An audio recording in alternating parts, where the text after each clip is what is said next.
Here ons God, ons kom vanoggend na U toe, met dankbaarheid in ons harte, omdat Here U ons vashou in die tyd van inperking. Here, U hou ons vas in ons angs en benoudheid, in ons twyfel en wanhoopigheid, in ons donker oomblikke en in ons onstandvastigheid, in ons hartseer en in ons pyn. Laat die Gees ons lei en beskerm, soos U ons die afgelope 102 dae gelei en beskerm het in die tyd van lockdown. Dankie dat ons weet, al lyk die pad donker en onseker vorentoe, U is teenwoordig in ons lewe. Kom seën ons nou wanneer ons U woord gaan bepens, en leer ons, Here, om ons lewens volgens U woord in te rig. Dit bid ons in die naam van Jesus Christus, ons Here, met danksegging en aanbidding. Amen.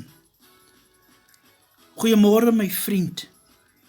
Ek hoop dat hierdie naweek vir U net seëninge ingehou het, en dat ons weet, die Here bly getrou, en hy's altyd teenwoordig om ons te beskerm. Vanoggend wil ek met u praat oor die gedagte, waar lewe jy vandag? En daarom nooi ek u om saam met my te lees uit Efesiërs hoofstuk 3 vers 20. Hy moet geprys word, hy wat mag het om deur die krag wat in ons werk oneindig meer te doen, as wat ons vra of dink om te vra. Vriende, as ons die geskiedenis van Israel bestudeer, dan kom ons agter dat hulle reis van Egipte na die beloofde land 3 verskillende plekke illustreer waar ons kan kies om te lewe. Eerstens is die plek van nie genoeg nie. Jy sien, in Egipte was hulle as slawe geforseer om op Farao vir alles staat te maak. Wanneer ek en jy aanhou om op enige iemand behalwe God staat te maak, is ons nie waarlik vry nie, totdat ons verstaan dat God ons versorger is, sal ons met 'n nie genoeg nie mentaliteit lewe. Jy sien, Elia het in die middel van die hongersnood langs 'n rivier gebly en kraaie het elke dag vir hom vleis gebring. God het egter hierdie tydelike bron laat opdroog om Elia terug na sy ware bron toe te dryf. Maak nie saak wat of wie hy gebruik nie. God is ons bron. Tweedens is die plek van net genoeg. Israel het in die woestyn net genoeg manna vir elke dag gehad. Nou weet ons almal dat dit nie pret is om te sukkel om net te oorleef nie. En daarom waardeer ons dit wat ons gesukkel het om te kry, en dit leer ons om God meer te vertrou.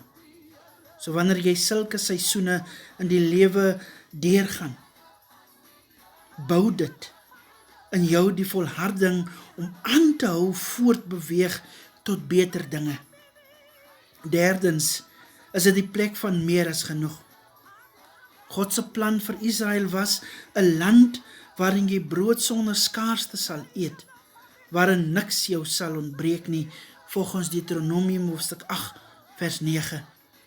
God se doel is om vir ons oorvloed in elke aspek van ons lewe te gee. En nou is die vraag, is dit so dat ons dit kan opgaar? Nee, dis sodat ons ander daarmee kan seën en ons roeping in die lewe kan vervul. Staan dus op hierdie skrifgedeelte, my vriend. Hy moet geprys word.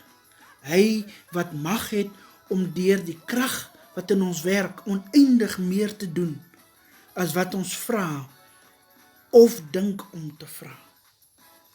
Mag die Here ons seën. Kom ons bid saam. Here, vanoggend weet ons hande is in die toekoms. Ons toekoms, Here, is in die hande van U. En wil U dan nou vanoggend, Here, vir ons kom lei, en wil U vir ons kom seën.